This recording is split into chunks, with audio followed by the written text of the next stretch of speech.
Welcome to the CILEX podcast.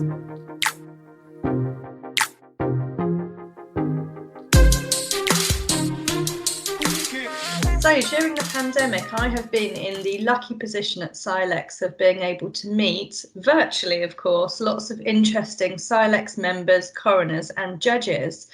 During this podcast, I was able to chat with Deputy District Judge Ian Ashley Smith, who was the first CILEX member to be appointed as a judge.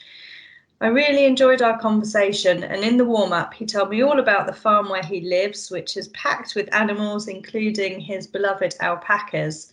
If the sound quality isn't as good as you would expect and you hear any background noises, it might be one of his animals trying to join in. So I hope you enjoy listening to part one of our chat, which is all about how Ian saw opportunities in his CILEX career and he took them.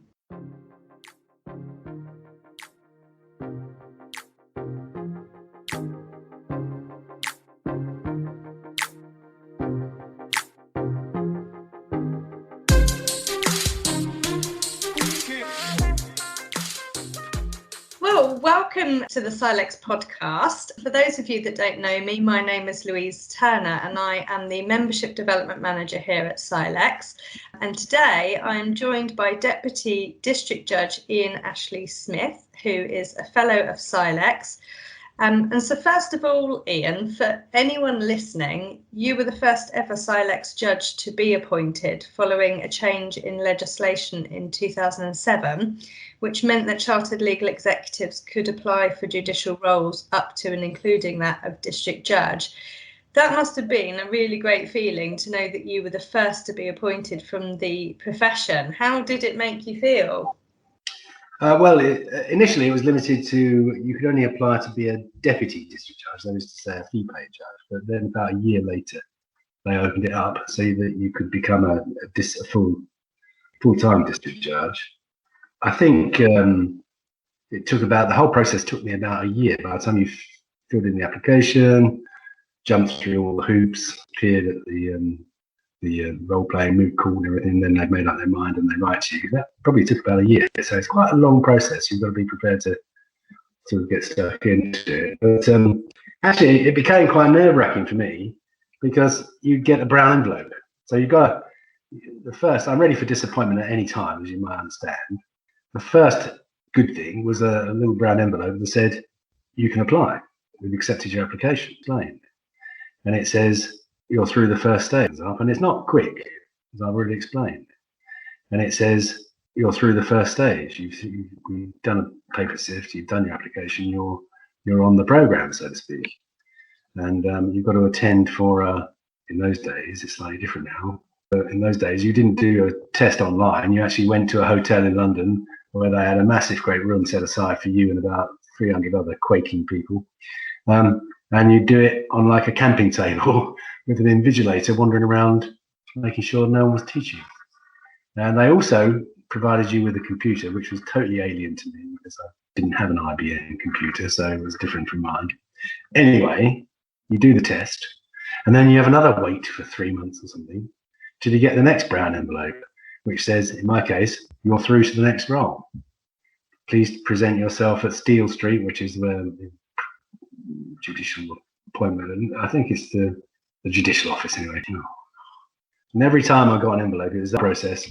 Went to the presentation day, did the role play in the morning, did a presentation interview in the afternoon, went away drained. I bet. Sat down, waited for another 3 months, and then the last envelope turns up. I just couldn't open it, so I gave it to Andrea. She opened it, and amazingly, I got through. So it wasn't a question of, it was great to get through. It's not something I really wanted to do again very much because it takes such a big chunk out of your life.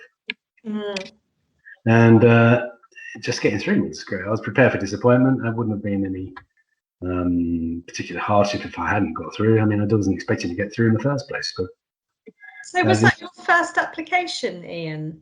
Yes. Wow. So you were appointed on first application? Yes.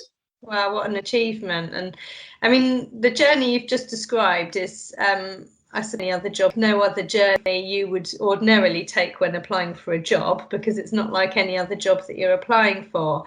So how did you know that you wanted to apply to become a judge in the first place? Well, all this is all tied in really, but I started working in the legal profession when I was 18, and I was what they call an outside clerk, which was you couldn't do any business with courts anywhere, high court or county court, other than personally. You had to go there with a great big briefcase, or sometimes 2 briefcases full of stuff that you needed to process. Almost all the work was done in the High Court, and I worked in Bromley. So on Monday, you get into the office, everyone will tell you what they wanted done, writs to issue, appearances to enter, and all sorts of stuff.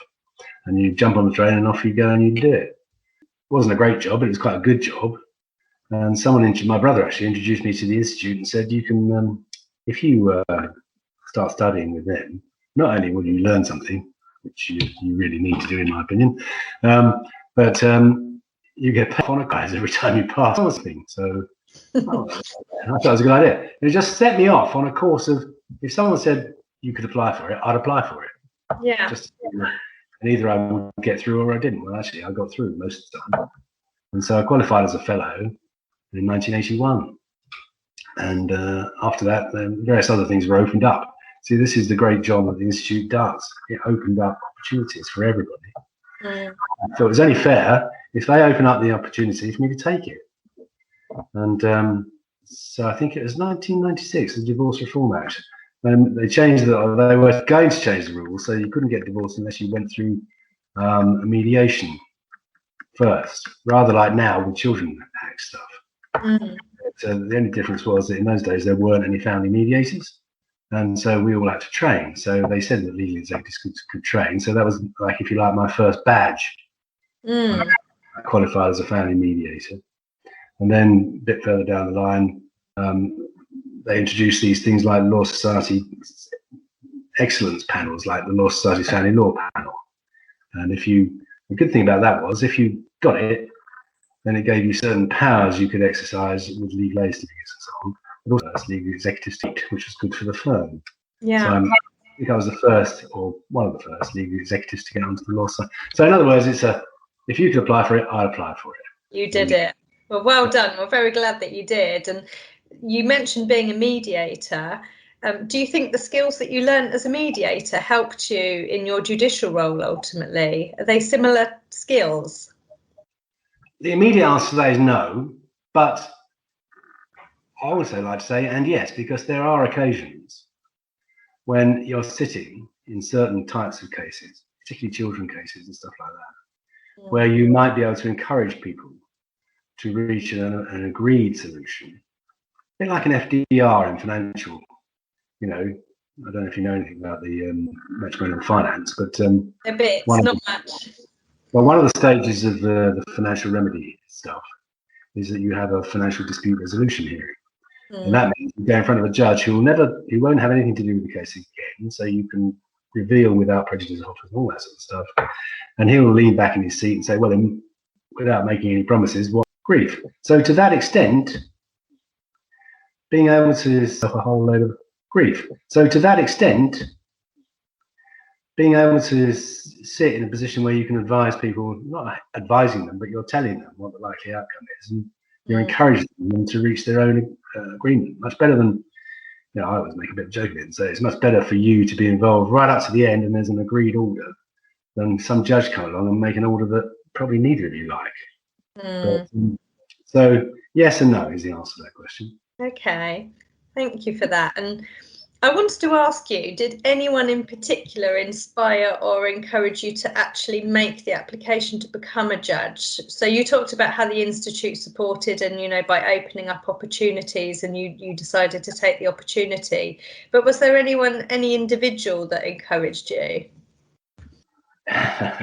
My brother was 11 years older than me, and he was what we used to call a managing clerk in the very old days. And he transferred across to development executives. Then we could apply.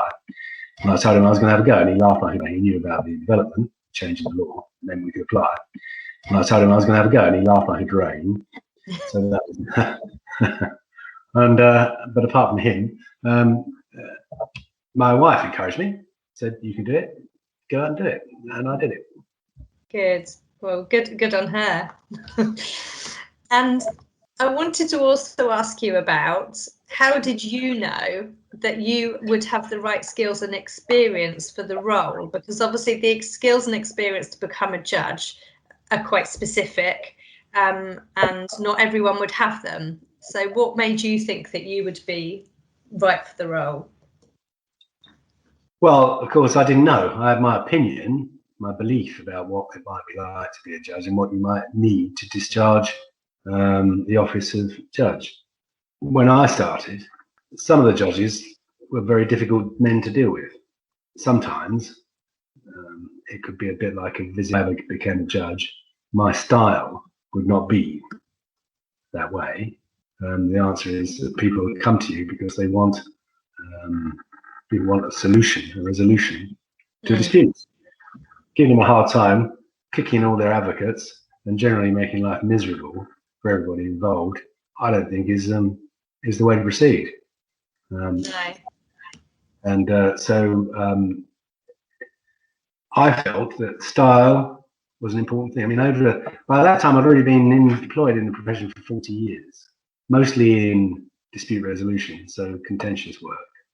So I'd done a great deal of appearances in court, and I've done a great deal of different types of litigation. In those days, we didn't specialise as much as we tend to these days. Yeah. But I think the most important thing, if you're going to be a judge, is to know the law, be familiar with law and practice. I know that as a fellow you can apply, but you've got to have skills, and so that you can apply them, because that's all you do. Those skills, the law, to a given. So there are lots of skills. You need to be able to listen. You need to be able to analyse. You need to be able to work out what the problem is. Quite often, especially these days, you've got litigants in person. You don't have a lawyer acting for a party. So the parties don't know the law. Yeah. So you may be the only one in court who is legally qualified as such. Yes. And so, and frankly, the buck stops there. You can't just say, "Well, I don't know the answer to that." You better find a way of finding out the answer to that. Yeah. That includes a journey for 10 minutes while you phone one of your friends. Yeah. I guess everyone's looking at you, aren't they? You're the judge, and you should know the answers. So yeah, a real challenging role. And you may have, you've touched upon this a bit because you've mentioned about your previous experience in practice. But once you decided, yes, I want to be a judge, I'm going to apply for it, I think I've got the right, lots of different judicial roles, isn't there? There are non-legal roles as well as legal roles. For example, I can't remember them all, but for example, there's road charges tribunal. To be chairman of a road charges tribunal, that is being a judge, but you don't have to know the law, or at least you do, but you only have to know that tiny bit of the law that relates to road charges. And so that you can learn that. Mental health tribunals, there's all sorts of tribunals where you can sit as a judge, but I didn't have any experience in any of those fields, and so for me it was always going to be Deputy District Judge sitting in the County Court, which is a Tier 1 position, and was right up my street because it involved what I've been doing for the last 40 years. And that's what you've remained in during your life in the judiciary? Yeah. Well, I've extended it a bit, because becoming a judge is one thing. That enables you to children law, public law, private law, and you've got to apply. But if you want to do family law, children law, public law, private law, then you've got to apply for what we call tickets. They're authorities. I've got a few. I'm authorised to hear public law, which is adoption and children in care. I'm authorised to hear private law, which is disputes between parents about their children. I'm authorised to hear the special lists in the Central London County Court and the High Court. It's chancery stuff. Gosh, so you really have diversified whilst you've been in the judiciary. You've done lots of different things. Yeah. You know, my personality is if someone offers me a badge, I'll apply for it. Yeah, go for it. And when anyone starts a new job or has sort of a change in their life, and you sort of visualise, don't you, what it's going to be like, what did you think that life in the judiciary would be like before you were appointed? Well, I have no idea. I didn't know what it was like. I'm fairly self-sufficient, to be fairly self-sufficient. I had no idea what to expect, but I wasn't particularly worried about being on the receiving end of whatever was coming my way, as it were. It turned out that my fellow, if I can call them that, other members of the judiciary of all seniorities, have, for the most part, been very kind, very helpful. And it's not been an unpleasant experience at all. But, you know, there are, I think it will come on to it later on, but there are some things that can be, you need to watch out for. And as I say, we'll cover those. But as far as me becoming a judge is concerned, I had no conception about what it was going to be like. I knew I'd be required to, I knew what to expect in terms of the application of the law. I'd seen it applied by judges, so I had a good idea, 40 years of knowing what I was going to do. So I thought I would probably cope with most priors to see that very supportive. There was one chap whose name I won't mention. He was a partner in the firm of solicitors in London, in the north of England, and he wrote a letter to the Law Society's Gazette saying that the appointment of a clerk was amounted to no more than dumbing down the bench. And I wrote him a rude letter in reply. Well, it wasn't rude. I wrote him a forthright letter in reply, but I was pleased to see that quite a few solicitors also wrote to the Gazette and said it was, you'd expect the usual, your mates in the Institute of Legal Executives to write, but actually quite a few solicitors wrote it and said that that attitude, there was no place for that attitude in today's environment. Yeah. And it was clearly a lack of education on their part, wasn't it? Not knowing maybe enough about CILEX, whereas now things are quite different. I mean, CILEX members are employed in most firms up and down the country, and sort of everyone knows prejudice against. Known, I think there's always been a degree of prejudice against people who are other than solicitors or barristers. That would include members of the Institute of Legal Executives. Those who have an awareness of what's going on will see that over the years, legal executives have become a third limb of the legal profession.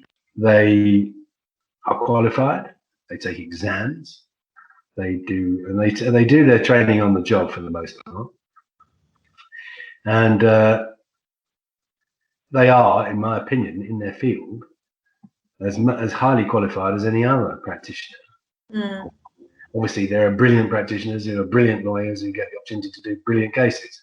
But in terms of ability, members of the institute choose a slightly different route into the profession, and when they go through this. And you've proved that in gaining judicial appointment on first application. You had all that experience, but you got it. You applied as a chartered legal executive, didn't you? You hadn't qualified or anything like that before you applied for your judicial role? No. So, and you're living proof it can be done. So thank you very much for sharing sort of your journey with us, because I think this is going to help a lot of members who are listening to this podcast be inspired to think that, well, they can do it as well. I don't know about you, but I really enjoyed hearing from Ian about how he believed in his skills and experience and used those to carve out a judicial career alongside his legal practice. We had so much to talk about that you might want to listen to part 2 of our catch-up, when Ian was able to tell me all about his experience of applying for judicial appointment, and he shared some really valuable insights and tips regarding the selection exercise process. We will be recording some more podcasts with some very interesting people over the coming weeks and months, so please look out for adverts about them in our weekly newsletter and on our social media platforms. They are free and they might just give you the inspiration to take your CILEX career to that next level.